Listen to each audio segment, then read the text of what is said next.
many of you know, my sister has been a part of the yearbook staff all 4 years of high school. She enjoyed taking pictures and selecting the best ones for the pages, but struggled with the design aspect. One of the more difficult challenges of designing pages was picking out the right fonts that helped the book flow.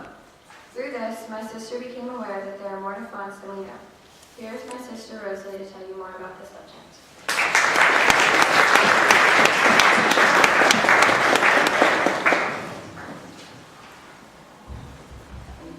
Fonts are found everywhere, on billboards, greeting cards, even on electronic devices. Everywhere we look, fonts capture our attention and create some form of mental response. Depending on its shape, height, and other minor details, each font creates a different kind of reaction. Although we may not realize it, fonts play a vital role in how we perceive, react to, and emotionally connect with different forms of text every day. Typography can be defined as the craft of composing type and printing from it. There are two groups that relate to typography: fonts and typefaces. Fonts describe the general group or style of text, for example, the given font century. Typefaces, or just faces, are like the subcategories of fonts, such as century italicized. The beginning of fonts can be dated back to the 1440s, when Johann Gutenberg invented the first printing press. Before Gutenberg, books and other documents were written by hand, but with the help of the printing press, this task was much easier to accomplish. He designed his type in the style of the Gothic blackletter at the time, so that his printed books would look hand-lettered. By using a typeface that looked so similar to one's handwriting, it gave the books an authentic feel, while still using a new technological innovation. Right after the time of the printing press, people such as Nicholas Jensen, who created the first true Roman typeface, began creating new types of fonts. A new system of measuring the type was established when Pierre Fournier-Lejeune, a French typographer, created a way of measuring typeface known as the pica system of measurement. In this system, the size of the text is measured from the topmost ascender to the bottommost ascender of all the letters within a typeface. Another system, called leading, was the measurement of the line spacing, which was measured from baseline to baseline in a form of points. The name comes from the physical piece of lead that used to be used in the mechanical printing process to separate lines of text. In the early 1880s in Britain, the first form of typography was used, which was known as slab serif. Revolutions were taking place in all kinds of fields, and advertising became of booming interest around this time. While few fonts were developed, designers at that time were searching for a new and interesting look. Thus was born the display face, typed for use at large sizes or short bursts of copy.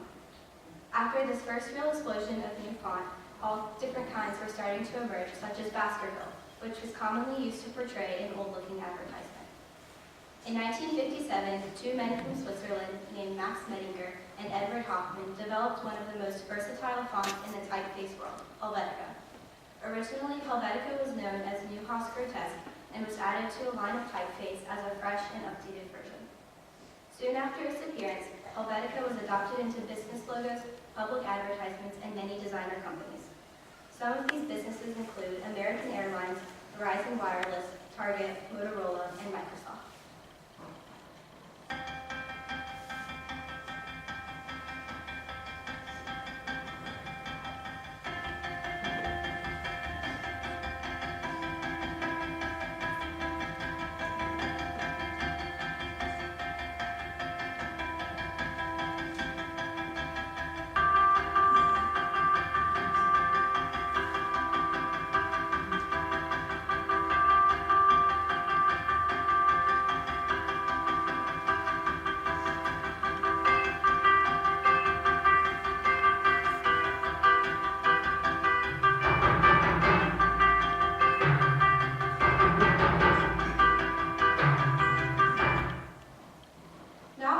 Typeface appear in everything we see, but it plays a vital role in how we interpret information, our reactions to what we read and see, and our emotions.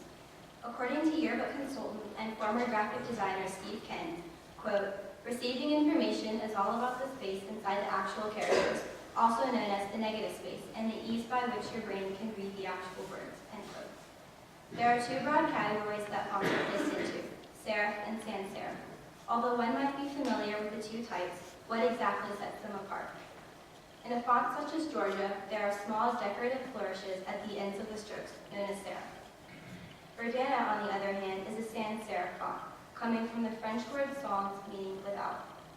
Serif fonts are mainly used for printed works because they make it easier to read, whereas sans serif fonts are used for online work. Each person has a different way of interpreting information, and font has a role in helping people remember. For students, one way is through studying methods. There are many ways to study and retain information. It all depends on what works best. Writing stimulates a bunch of cells at the base of the brain called the reticular activating system. By rewriting information, the student can store that information in their brain while taking a test and remember exactly how it looked in their own writing. A rare case when fonts come into play is with a photographic memory, in which a person can retain information by mentally snapping a picture of it in his or her head. When it comes to deciding what font to use, people usually prefer some over others. For example, when typing a school paper, most students tend to use the more scholarly fonts, such as Times New Roman or Arial. A company, however, will choose a certain font because it is appropriate for what they are trying to sell. But from a designer's viewpoint, they would never choose more than 2 or 3 different types of font. Each font has a different personality and a purpose of its own as well. PowerScript, for example, comes across as a fancier type of font that may be used for a wedding invitation, whereas Chiller would be seen in the form of a title of a scary novel. The type of font can cause a reaction from people in everyday activities as well. One case study performed by 3 MIT students, Brian Reimer, Bruce Meller, and Joseph F. Coughlin, examined the impact of typeface design on glance behavior away from the roadway. There are 2 groups of factors that can influence legibility, known as extrinsic and intrinsic. Factors that would be in the extrinsic group include size, illumination, contrast, polarity, and color. According to the MIT study, text size is known to have a significant effect on reading speed.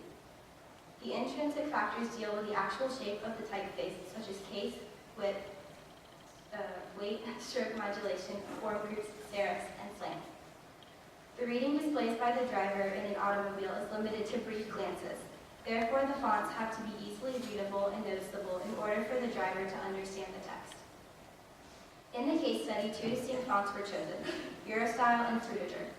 Eurostyle is a square grotesque typeface and is commonly used in automated applications. Frutiger is a humanist style typeface and is believed to help increase the ability to read words on in-vehicle display screens. Typographers believe fonts such as Frutiger will help readability due to many factors. In humanist style typefaces, there is more open space between the letters, which makes sure the readers do not blur them together.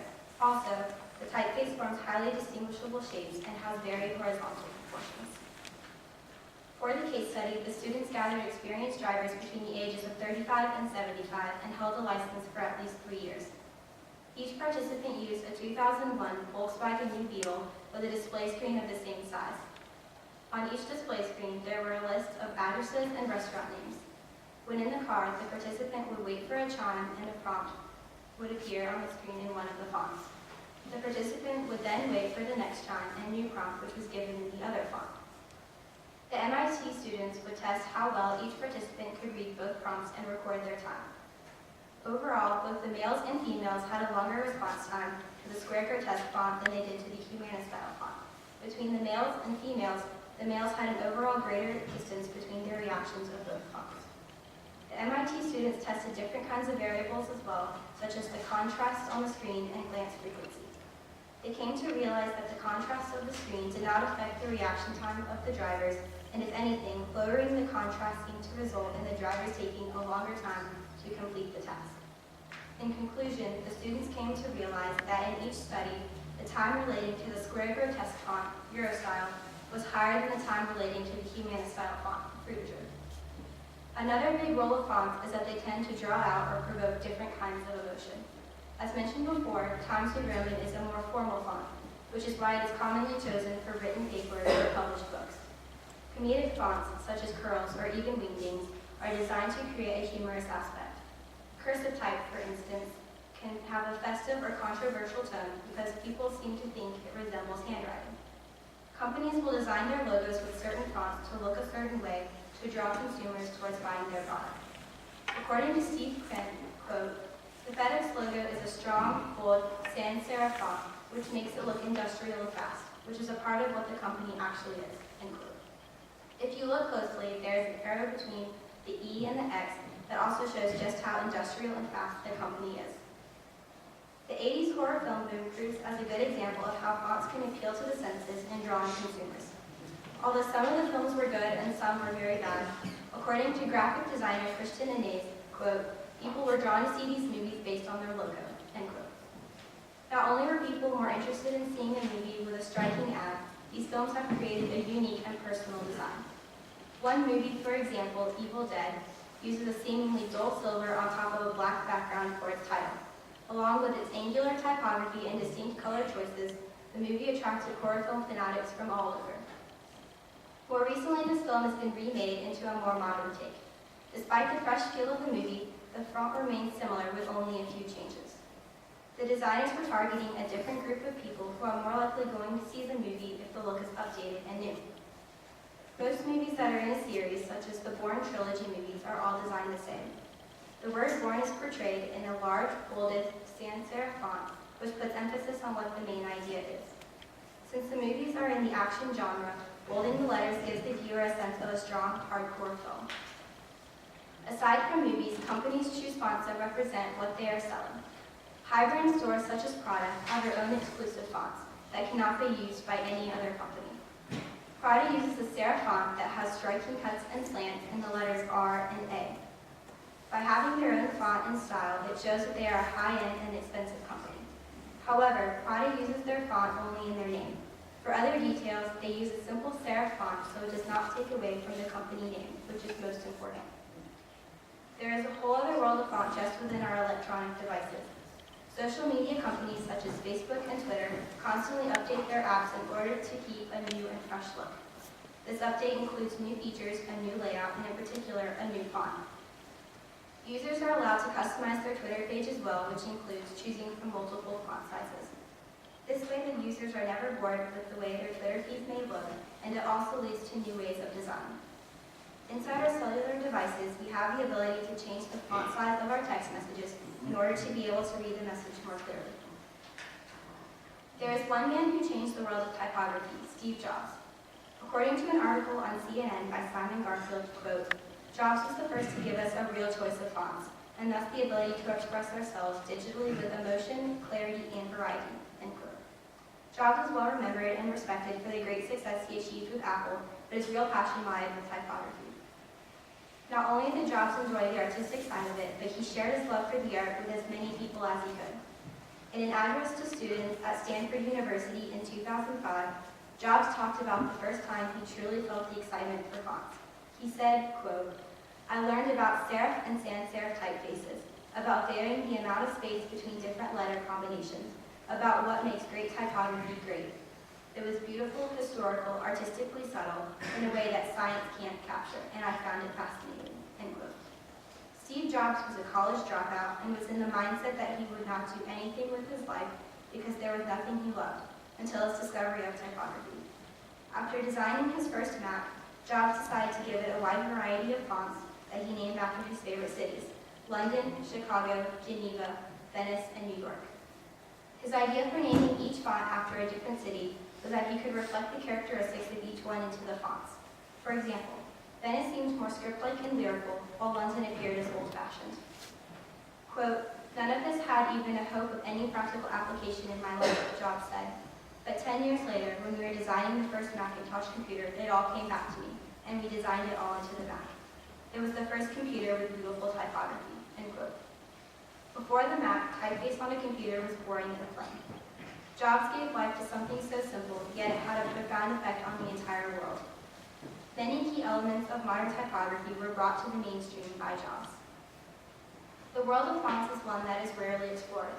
Every day, we are exposed to different designs and styles in something so simple as words. With everything we read, write, and watch, we are forming opinions, having reactions, and interpreting the information differently than everyone else. Some fonts are easier to read and therefore belong on certain billboards or display screens in automobiles. Others are unusual and strange that provoke an emotion of uneasiness or intrigues us to look at the words more. From designing a PowerPoint to writing a paper, people pick the fonts they want because they enjoy the way it looks.